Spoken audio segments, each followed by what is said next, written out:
Good morning, everyone. So this is our final day, ninth day. This is our final day in Vietnam, Ho Chi Minh City. अभी मैं आ गया हूँ सुबह सुबह city centre में, और सिटी सेंटर में मेरे पीछे है ये opera house. This is opera house of Ho Chi Minh City. It is called as Saigon Opera House because Saigon is the older name of Ho Chi Minh City. तो यहाँ से मैंने book किया है एक double decker hop in hop off बस. इसका क्या मतलब है, एक बस चलती है पूरी सिटी में सिटी टूर और चाइना टाउन का टूर कराती है. वो मतलब एक रूट पे चलती है, लेकिन मल्टीपल बसेस चलती हैं सेम कंपनी की, और उस पर मतलब डबल डेकर होता है, ऊपर भी बैठ सकते हो नीचे भी बैठ सकते हो. तो वो मतलब अलग अलग पॉइंट्स पे जाके रुकती है, आप उतरो, घूमो, दूसरी बस आएगी उस पर चढ़ जाओ. ये पूरे दिन का पास है, मतलब हॉप इन और हॉप ऑफ आप कर सकते हो. और ये अराउंड मेरे को 1200 से 1500 के बीच में प्राइस पड़ा है. कन्वर्जन देखना पड़ेगा वीएनडी में कितना हुआ है. तो उस प्राइस में मैं 24 घंटे हैं मेरे पास, मैं रात में भी दिन में भी कभी भी हॉप इन हॉप ऑफ कर सकता हूँ, और अलग अलग पॉइंट्स पे हो ची मिन सिटी में घूम सकता हूँ. तो कल हमने रात में हो ची मिन सिटी को घूमा. ऊपर लैंडमार्क 81 से हमने ऊपर से देखा, बोट राइड करी, और ग्रैब पे रात में घूमे, वॉक करी. अब टाइम है इस बस से पूरी सिटी को प्रॉपर एक्सप्लोर करने का, जितना भी हमारे पास टाइम बचा है आज दिन का. तो let's go and do this hop in hop off. देखो अभी पीछे यहाँ से निकलेगी बस, ये रेड कलर की बस है. This is hop in hop off बस. तो अभी दूसरी बस आएगी, उस पर मैं चढ़ूँगा. गाइस ये पीछे है इनका ऑफिस. मैंने यहाँ पे आके अपना ऑनलाइन वाउचर दिखाया, और उन्होंने मेरे को ये टिकट दे दी है. इसमें एक इनकी टिकट है, ये बड़ी वाली रेड वाली इज़ द गाइड, कि कैसे कैसे कहाँ कहाँ पे जाएगी बस, कहाँ कहाँ पे रुकेगी. और एक ये येलो वाला जो है, ये है entrance ticket war remnant museum का. मैंने ये भी ऑप्शन में ऐड किया था कि यहाँ पे जो वियतनाम वॉर हुई थी, द फेमस वॉर, उसका एक म्यूज़ियम है वॉर रेमिनेंट. तो उन्होंने मतलब वियतनामीज़ पीपल के पॉइंट ऑफ व्यू से वो वॉर कैसी रही थी उससे रिलेटेड बेसिकली वो म्यूज़ियम है. तो हम वहाँ भी जाएंगे. तो अभी चलते हैं अपनी बस पे, सामने ही अपनी बस खड़ी हुई है.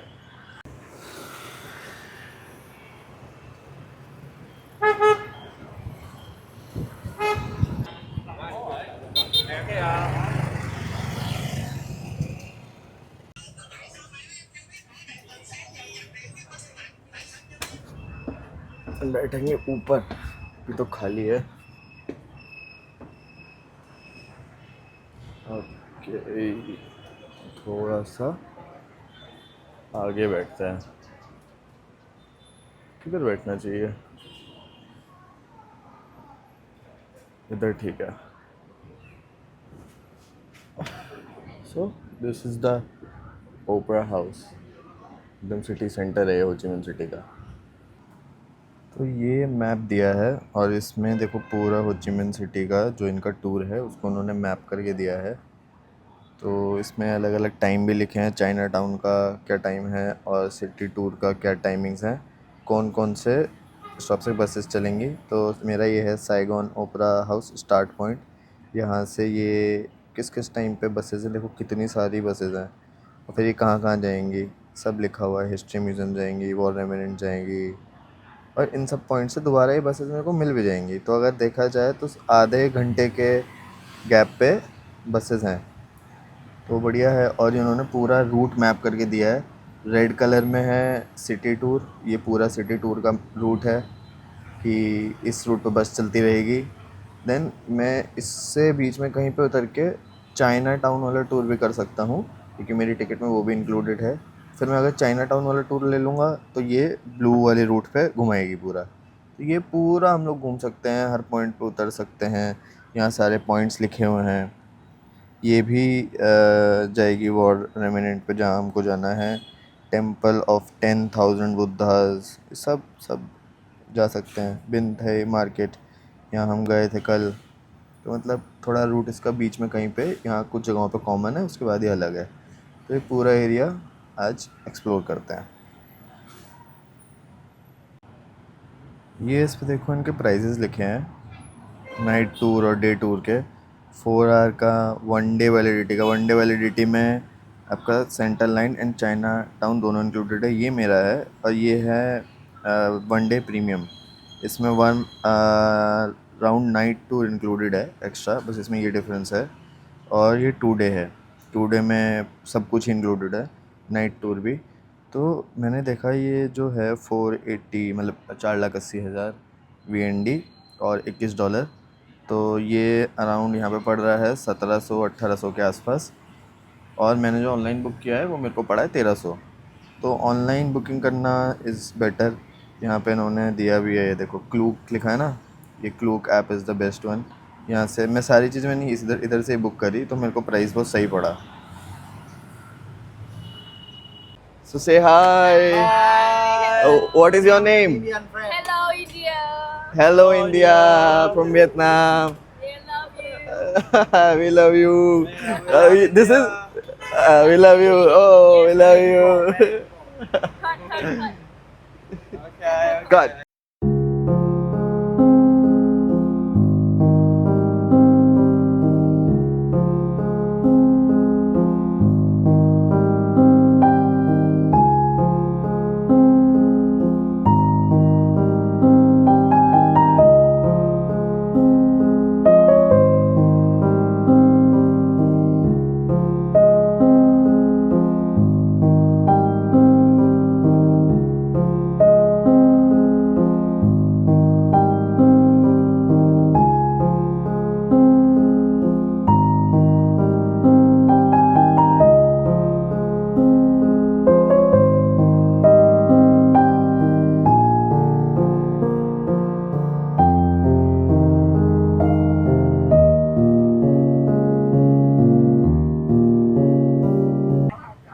तो इन्होंने अभी ये दिया है एक ईयरफोन्स, और ये देखो कहाँ पे कनेक्ट होता है। तो इसमें ये कनेक्ट हो गया और इसमें अभी तक गाना चल रहा है, लेकिन इसमें इंस्ट्रक्शंस आएंगे अलग अलग लैंग्वेज में। यहाँ से हम लोग चैनल को चेंज कर सकते हैं, फ्रेंच और चाइनीज़ और Japanese, Korean, Spanish, German, Russian, Thai, Vietnamese and English. तो मल्टीपल लैंग्वेजेस हैं, 7-8 लैंग्वेजेस में। You can hear the instructions कि अब कौन सा स्टॉप आया, अब हम कहाँ हैं। बढ़िया है।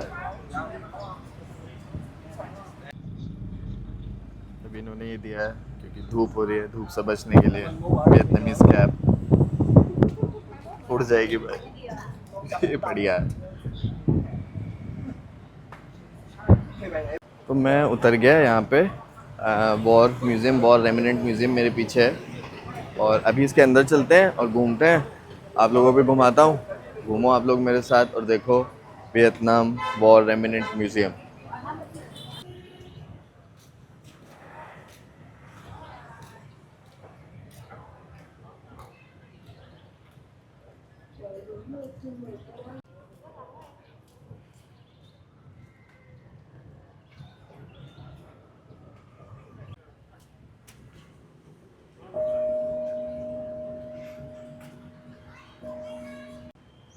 इस तरह से हर टैंक, प्लेन, बिल्डर, बोट जो भी है यहाँ पे सबकी डिटेल्स लिखी हैं।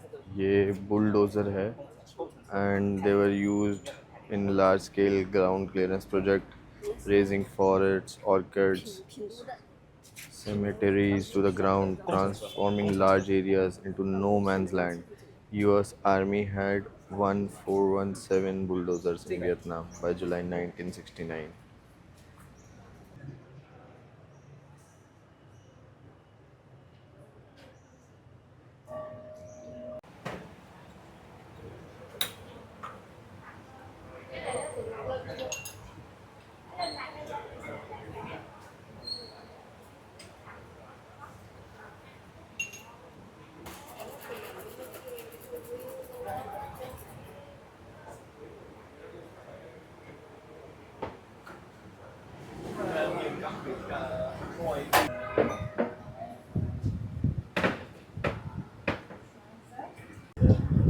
तो मैं भी इसके बाहर के एरिया में घूम रहा था म्यूज़ियम के, और मैंने देखा यहाँ पे सारे उसी टाइम के वॉर रेमिनेंट्स हैं, वही ओरिजिनल टैंक्स और jets, planes, boats, armed boats जिन पर गन्स लगी हुई हैं, और बुलडोज़र्स, बड़े बड़े कार्गो जो अब कैरियर्स होते हैं, वो सब कुछ उसी टाइम के हैं। इवन मिसाइल्स तक रखी हैं उस टाइम पे जो यूज़ करी गई थी, और उनको इतने अच्छे से प्रिजर्व करके रखा है, मतलब बहुत अच्छे से उनका मतलब ध्यान रखा हुआ है जिससे कि वो प्रिजर्व रहें फॉर लाइफ। तो अभी मैं बाहर के एरिया में घूम रहा था, मैंने कहा आज कॉफ़ी नहीं पी है वियतनाम में, मे बी लास्ट कॉफ़ी हो सकती है या सेकंड लास्ट, या पता नहीं, शायद एक बार तो और पी ही लूँगा। तो again I am having salt coffee. इसके कैफेटेरिया में मतलब एक कॉफ़ी शॉप ही है म्यूज़ियम की, तो यहीं पे मैं एक सॉल्ट कॉफ़ी पी के फिर जाता हूँ अंदर, उस तरफ हमारे अंदर का एरिया है, और वहाँ जाके देखते हैं कि वहाँ पे क्या है। तो ये है रूट म्यूज़ियम को घूमने का। तो यहाँ से हम लोग एंटर हुए थे, ये यहाँ पे सारे एयरक्राफ्ट्स वगैरह रखे हैं, और अंदर ग्राउंड फ्लोर पे जा सकते हैं, वहाँ पे कुछ कुछ चीज़ें हैं। Then second floor and first floor and second floor, यहाँ पे लिखा है कहाँ पे क्या क्या चीज़ें हैं। Vietnam war and peace, white doves, open air exhibition, imprisonment system during war, Vietnam war, ये देखने वाला होगा। ये है 11th पे, वो पहले इसी को देख लेते हैं, बाहर ही है। फिर चलेंगे अपना हिस्टोरिकल ट्रुथ्स। वन कहाँ पे है? वन है सेकंड फ्लोर पर। तो ऐसे पूरा आप मैप करके घूम सकते हो कहाँ कहाँ आपको जाना है, म्यूज़ियम में क्या इंटरेस्टिंग चीज़ें आपको देखनी है। तो गाइस, शॉर्ट डिस्क्लेमर, इस वीडियो में आगे बढ़ने से पहले मैं actually Vietnam war remnant museum जो है उससे बाहर निकल रहा हूँ इस टाइम पे। तो ये वीडियो मैंने यहाँ बीच में इसलिए डाली है क्योंकि इसके बाद जो पार्ट स्टार्ट होने वाला है उसमें मैंने थोड़ा डेप्थ में म्यूज़ियम को एक्सप्लोर किया है और वीडियो में कैप्चर करने की कोशिश करी है जो मेरे को फ़ील हो रहा था पूरे म्यूज़ियम को घूमते टाइम। वॉर में क्या हुआ है, जो एक्चुअली वियतनाम वॉर हुई थी उसमें क्या हुआ है, कैसे कैसे प्रिजनर्स को टॉर्चर किया गया था, या क्या मतलब पूरी डिटेल थी उस वॉर को लेके, मैंने थोड़ा डिटेल में कैप्चर करने की कोशिश करी है, ऑल द हॉरिफाइंग स्टफ़। तो अगर आपका जेन्युइन इंटरेस्ट है इसको देखने में तो आप आगे का पार्ट पूरा आराम से देखो, और अगर इंटरेस्ट नहीं है, आपको नहीं जानना, तो आप उसको आगे स्किप कर सकते हो। मैं कोशिश करूँगा बीच में एक चैप्टर डाल दूँ जिससे कि आप लोगों के लिए कन्वीनियंट हो जाए, बट आगे देखना थोड़ा सीरियस है, थोड़ा सा सैड है, थोड़ा सा आप लोगों के लिए अनकंफर्टेबल भी हो सकता है। कुछ पिक्चर्स मैंने जो दिखाई हैं आगे, तो आप लोग देखो अगर आप लोगों का जेन्युइन इंटरेस्ट है तो आप जो मेरे पीछे पूरा देख रहे हो, मैंने इसको पढ़ा, और पढ़ के थोड़ा सा मतलब बुरा सा लगा मेरे को, क्योंकि during war between Vietnam and US government ने यहाँ पर मतलब बहुत सारे प्रिजन्स बनाए थे।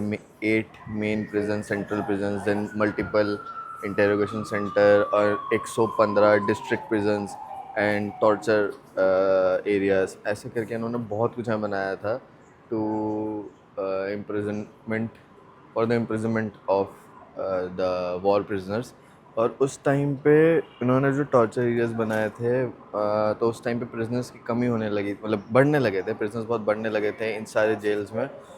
तो इन सारे प्रिजन्स में तो यहाँ पे इन्होंने यहाँ के श्राइन्स और टेम्पल्स को भी इंटेरोगेशन सेंटर और प्रिजनमेंट के लिए कन्वर्ट कर दिया था। और सबसे ख़तरनाक बात मेरे को लगी, यूएस गवर्नमेंट ने $3 बिलियन ये प्रिजन नेटवर्क बनाने में खर्च करे थे। मेरे पीछे मैप देख रहे हो, मैं इसको थोड़ा आपको जूम करके दिखाता हूँ, इस पर पूरा प्रिजन नेटवर्क बना हुआ है। ये सारे जो आप डॉट्स देख रहे हो ये सब प्रिजन्स हैं, big jail, small jail, district prisons. यहाँ पे मैप बना हुआ है, बिग जेल ऐसे मार्क है, अलग अलग मार्किंग्स हैं, तो यू कैन सी कितने सारे इम्प्रिजनमेंट एरियाज बनाए थे।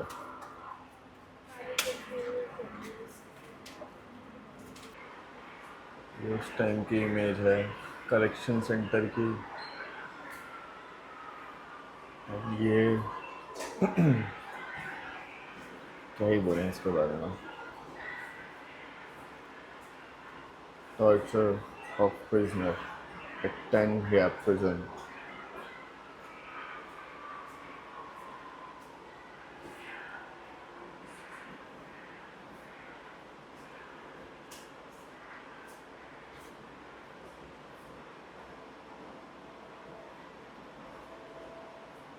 आप लोग पूरी वीडियो चाहे मत देखना, लेकिन इस मोमेंट को पॉज करके एक बार ये सब कुछ पढ़ना। मैंने सब पूरी डिटेल में पढ़ा और मैं वर्ड से एक्सप्लेन नहीं कर सकता, ना डिफ़िकल्ट है ये एक्सप्लेन करना। मैंने आपके लिए यहाँ पे रोक के रखा है, पॉज करना और ये सब पढ़ना कि किस किस तरीके से टॉर्चर किया जाता था।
ये भी इन्होंने एक जेल का रेप्लिका बनाया है, एक प्रिजन का रेप्लिका बनाया है, या अलग अलग प्रिजन के कुछ पार्ट्स के रेप्लिकाज हैं इसमें, जो एग्जैक्टली रिप्रेजेंट करते हैं कि कैसे प्रिजनर्स ऑफ वॉर थे, वियतनामीज़ पैट्रियट्स हैं, उनको रखा गया था यहाँ पे। को दिखाता हूँ मैं, ये देखो पीछे।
तो जो पीछे आप रेप्लिका अभी देख रहे हो, जिसमें मैं भी गया था, वो एक्चुअली इनकी सबसे बड़ी प्रिजन का छोटा सा रेप्लिका है। उसको रिप्रेजेंट करने के लिए कौन दाव प्रिजन जो थी, उसमें जैसे रखा जाता था प्रिजनर्स को, जैसे टॉर्चर किया जाता था, उसको छोटा सा एग्जांपल है। बट जो मैंने वीडियो में बीच में रोक रोक के आपको पढ़ने के लिए, पॉज करने के लिए दिया है, जब आप उसको पढ़ोगे ना तो आपको समझ आएगा कि क्या क्या हुआ था।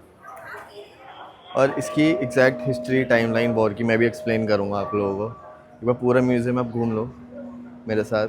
लास्ट में मैं एक्सप्लेन करूँगा कि एक्चुअली क्या हुआ था, कैसा एस्केलेट हुआ था और क्या मैटर था पूरा।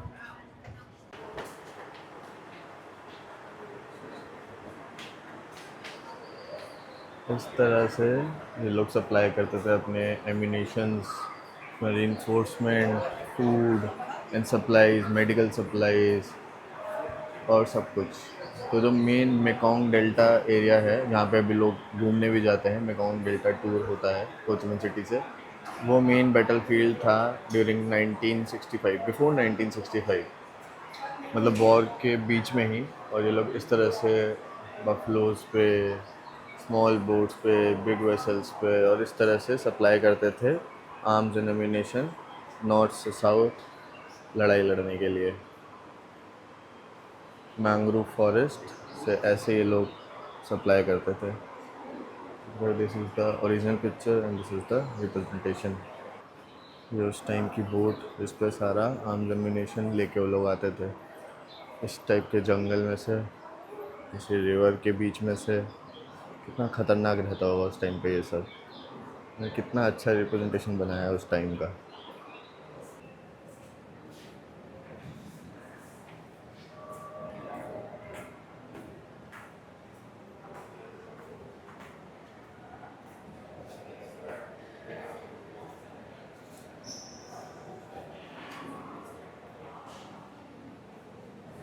यूएस आर्मी ने वॉर के टाइम पे सिर्फ वेपन्स का यूज़ नहीं किया था, उन्होंने टॉक्सिक केमिकल्स भी फेंके थे। 80 मिलियन लीटर्स ऑफ टॉक्सिकल केमिकल्स, जिसमें 61% of which was agent orange, जो कंटेन करता था 366 kilogram of dioxin, which is very toxic. और वो सब लोगों के ऊपर, मतलब करीब करीब 26,000 विलेजेस के ऊपर उन्होंने ये सब स्प्रे किया था, टॉक्सिक केमिकल्स। कितनी गंदी तरीके से वॉर लड़ी गई थी। यूएस के ट्रूप्स जो ऑपरेशन कर रहे हैं टॉक्सिक केमिकल्स को स्प्रे करने के लिए, इस तरीके से घूम घूम के, सड़कों पे घूम घूम के, अपने लो फ्लाइंग प्लेन्स से, सब चीज़ से वो लोग टॉक्सिक केमिकल्स को स्प्रे करते थे। ये देखो, जो टॉक्सिक केमिकल डाइऑक्सिन स्प्रे किया था, जिसको साइंटिफिक टर्म में TCDD भी बोलते हैं, वो इतना ख़तरनाक है कि उसका 85 gram of dioxin can kill whole city with population of 8 million. तो एजेंट ऑरेंज में सबसे ज़्यादा डाइऑक्सिन था जो उन्होंने स्प्रे किया था, और उसके बाद कुछ इस तरह के रिजल्ट्स देखने को मिले थे आगे की जनरेशन में। ये किया था उस टॉक्सिक केमिकल ने।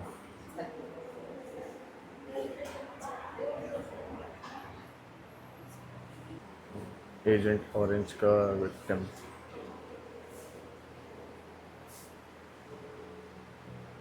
इन्होंने उस पूरे रूम को उसी इंसिडेंट पे डेडिकेट किया है, उसकी फ़ोटोज़ लगाई हैं। देखो कितनी हॉरिफाइंग ख़तरनाक फ़ोटोज़ हैं। पूरे रूम का कलर इन्होंने ऑरेंज रखा है because of that agent orange जो यूज़ किया गया था हर तरफ। So she is madam Binh, Vietnamese diplomacy's brain power in metal. उनका पहले नाम था येन सा and she change her name to Thi Binh, Nguyen Thi Binh, begin people to people diplomacy. इनका बहुत बड़ा रोल था person to person reach out करके, हार्ट टू हार्ट दोस्ती करके, फॉरेन डिप्लोमेसी करके, इंटरनल डिप्लोमेसी करके, और वियतनाम के लोगों को आपस में जोड़ के पॉजिटिव तरीके से रिलेशन बिल्डिंग करके सबको फ्रीडम दिलाने के लिए। वुमेन एम्पावरमेंट में इनका बहुत बड़ा रोल था। इसी the first visit, this visit was the first time Indira Gandhi met and I heard so much praise, she was the daughter of Nehru. ये उनके वर्ड्स हैं मैडम बिन के, कि वो जब पहली बार इंदिरा गांधी से मिली थी,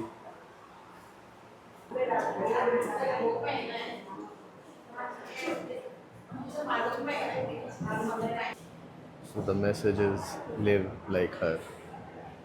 इतनी स्ट्रॉन्ग वुमेन, इतने इम्पोर्टेंट काम किए और बहुत बड़ा रोल प्ले किया वियतनाम वॉर को ख़त्म करने के लिए।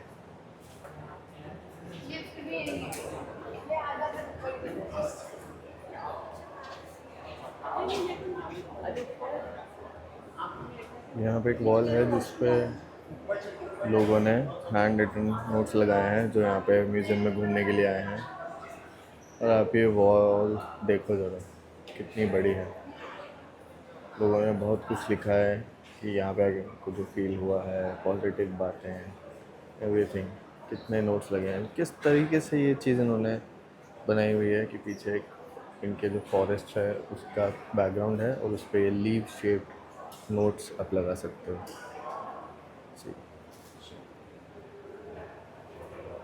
Piece and power. तो गाइस मैं म्यूज़ियम से तो बाहर आ गया हूँ और मैं सोचा थोड़ा सा मैं आपको इस वॉर का ब्रीफ दे दूँ कि एक्चुअली हुआ क्या था। तो 1957 के आसपास ये वॉर स्टार्ट हुई थी, Vietnamese war, the cold era of this war. And ये 1975 तक चला था, जब तक इनको फ्रीडम मिला था। और ये जो वॉर स्टार्ट हुई थी, ये स्टार्ट हुई थी just after ending the French colonise rule. जो मतलब फ्रेंच पीपल के अगेंस्ट उन्होंने 100 साल के बाद, मतलब 100 साल तक उन्होंने रूल किया था फ्रेंच पीपल ने। फिर उन्होंने लड़ाई को एंड किया था। उसके बाद ये वियतनाम वॉर स्टार्ट हुई थी, जो कि नॉर्थ और साउथ वियतनाम के बीच में थी। नॉर्थ में सोवियत यूनियन और चाइना का सपोर्ट था, और अब साउथ में जो था वो यूएस का सपोर्ट था। तो ये पीछे से बैकिंग थी दोनों तरफ से, और ये वॉर लड़ी गई थी। इसमें बीच में काफ़ी मसैकर्स हुए थे आपस में, और काफ़ी वियतनामीज मतलब सिविलियंस जो थे वो लोग मरे थे, मतलब जिनका कोई दोष नहीं था इस वॉर में। मैंने पूरा म्यूज़ियम में आपको दिखाया क्या क्या हुआ था। तो लास्ट में फाइनली एक peace accord, Paris peace accord sign हुआ था इन 1973। और 75 में वियतनामीज ट्रूप्स ने पूरे साइगोन मतलब होचिमिन सिटी पे अपना इस्टेब्लिशमेंट कर लिया था और फ्रीडम मतलब कंट्रोल ले लिया था। और फिर ये वॉर ख़त्म हुई थी। तो करीब 20 साल तक ये वॉर लड़ी गई थी। देखा जाए तो बैकग्राउंड में चाइना और यूएस ही था, बट वियतनाम बीच में शायद पिस रहा था। और इतनी ख़तरनाक और इतनी हॉरिफाइंग वॉर थी, उसके कॉन्सिक्वेंसेस थे। लेकिन इस वॉर के बाद भी इन्होंने कैसे वियतनाम को डेवलप कर दिया है, कितना मेंटेन कर दिया है, हर चीज़ इतनी सुंदर, सब जगह इतनी बढ़िया, टूरिज़्म इतना बढ़िया, लोग इतने पॉजिटिव। तो ये सीखने वाली चीज़ है। लास्ट वीडियो है ये वियतनाम ब्लॉग की। बहुत बड़ी लर्निंग है ये, मतलब बहुत कुछ सीख सकते हैं कि कैसे कंट्री इतनी ख़तरनाक वॉर के बाद, इतने डिफ़िकल्ट टाइम के बाद इस जगह पे पहुंच सकती है, इतनी बढ़िया हो सकती है। मैं दोबारा से आ गया अपनी हॉप इन हॉप ऑफ बस पे, और अब मैं ले रहा हूँ चाइना टाउन वाला रूट। सिटी टूर वाला हमने कर लिया था कंप्लीट। अब मैं आपको घुमाता हूँ चाइना टाउन का जो रूट है। इस पे बहुत सारे लैंडमार्क्स आएंगे और पॉइंट्स आएंगे जहाँ पे हम लोग घूम भी सकते हैं, बट देखते हैं कितना टाइम मिलता है घूमने का। बट मैं आपको इस रूट पे तो घुमा ही दूँगा और ख़ुद भी घूम लूँगा। तो चलते हैं चाइना टाउन की तरफ।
तो ये वाला टूर हुआ ख़त्म। और अच्छी बात तो ये है कि जो इस बस का लास्ट स्टॉप था इस चाइना रूट का, चाइना टाउन रूट का, वो मेरे हॉस्टल से 200 मीटर की दूरी पे ही है। मतलब मेरा सारा सामान वहीं रखा हुआ है, तो मेरे को लास्ट में जाना तो वहीं था एयरपोर्ट जाने से पहले। वो 200 मीटर की दूरी पे है, और यहाँ रास्ते में इतने सारे रेस्टोरेंट्स हैं। तो मैं यहीं से कुछ आसपास से कुछ खा के then I will go back to my hostel अपना लगेज वगैरह लेने के लिए जा सकता हूँ। और मौसम देखो क्या बढ़िया मौसम हो रहा है, आप लोगों को दिखेगा। बादल हो रहे हैं बढ़िया। और अब चल के कुछ खा लेते हैं, और अपने पास करीब 2 से ढाई घंटे बचे हैं सिटी में रहने के लिए, फिर एयरपोर्ट जाना पड़ेगा। तो लेट्स ईट समथिंग।